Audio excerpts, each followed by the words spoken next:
I'd like to welcome Jeffrey Stacey. Good to have you on. Good to be here. Jeffrey is a national security advisor. You're also a former U.S. State Department official under the Obama administration, and we're continuing with Cenk as well. Cenk, before we sort of get Jeffrey's perspective, but do you think this is sort of political retribution, this bill passing in the House? The Armenian genocide bill? Yeah. Okay, now this is very sad.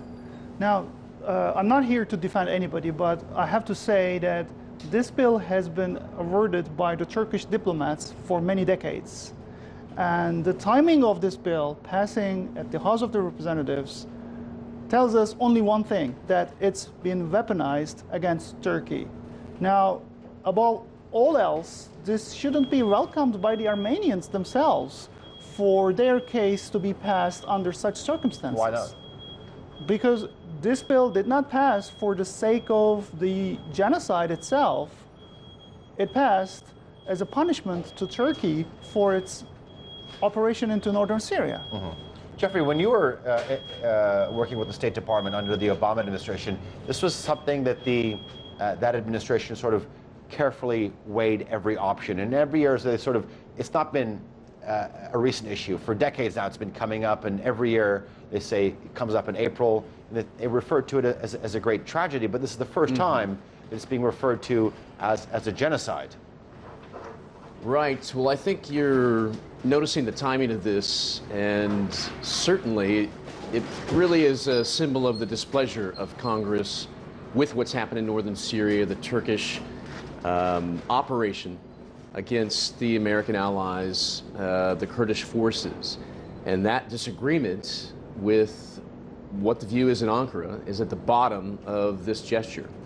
It is intended as not necessarily political retribution, but as a symbol of where the sentiment is in Washington on the eve of today's visit.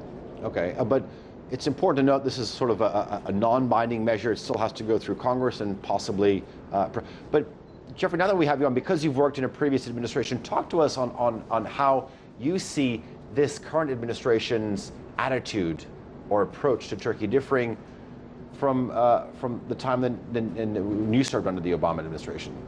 Right, very different, because the circumstances are different. President Erdogan is different. Lots of things have happened in the meantime. I remember the days when there was a lot of expectation here in Washington that Turkey would be a regional leader, even powerhouse, a unique democracy in the Middle Eastern part of this world, also a capitalist system, and basically the relations between the two were excellent. In fact, there was a time when we were hoping that President Obama would pull in President Erdogan very closely and vice versa. And there was a real opportunity for sustained relations on that sort of shared basis of interests. And where do you think things started to unravel then? It seems to us here that over time, President Erdogan has basically taken enough opportunities to secure his own leadership in a way that is not always reflecting these same shared values here. And this has culminated most dramatically, obviously, in closer relations with Russia in recent years, and specifically, obviously, the green light that President Trump gave to the operation in northern Syria and the consequences of that, especially the paramilitary forces of the so-called Free Syrian Army and the alleged atrocities that they committed. This is at the bottom of the resolution in Congress.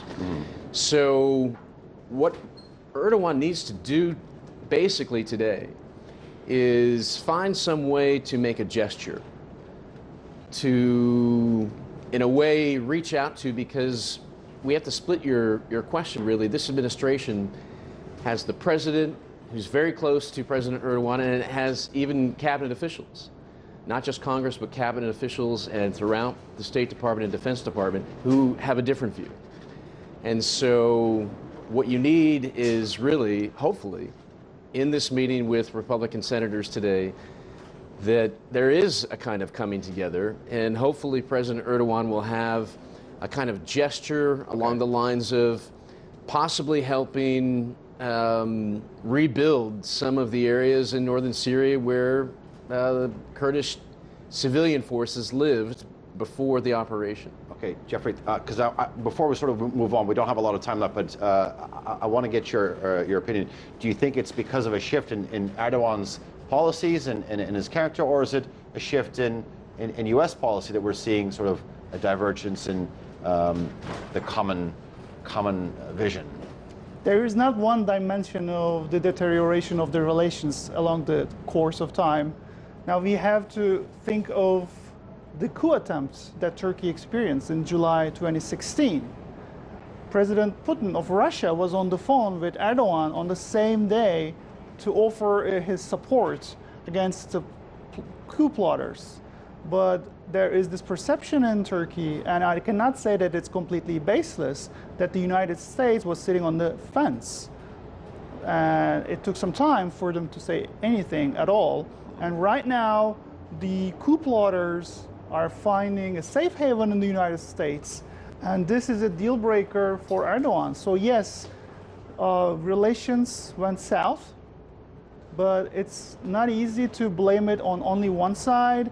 And if Turkish democracy had a hit along the course of time, maybe it was Turkey's allies that left Turkey unchecked and by itself. We're going to talk about Fethullah Gülen and the failed coup towards the end of the show, but there's also sort of, we've been talking about security and defense issues, but there is also another aspect to this, because they're not limited to just defense and security issues.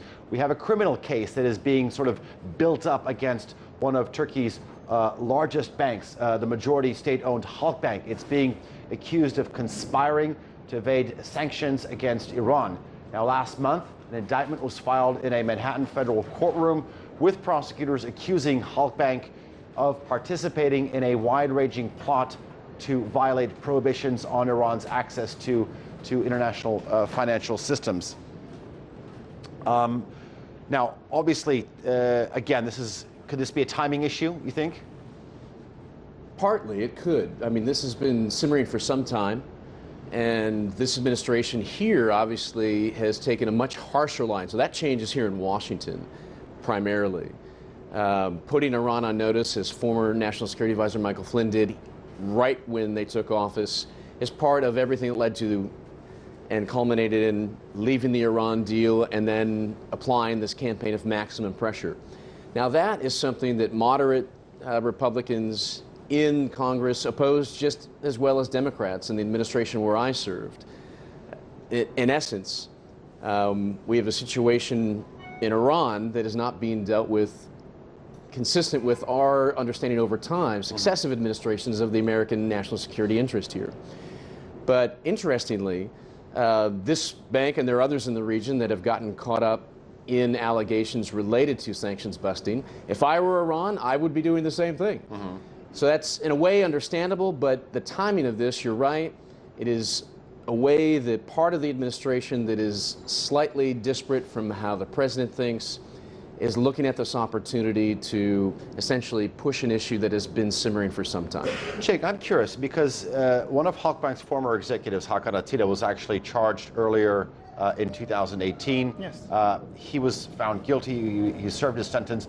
Why wasn't the charges against the bank brought up at the same time as the charges against the individual? It seems that they were sort of put on the back burner to be used as possibly a card to bring out when the time was needed. Alican, I didn't say anything, you said it yourself.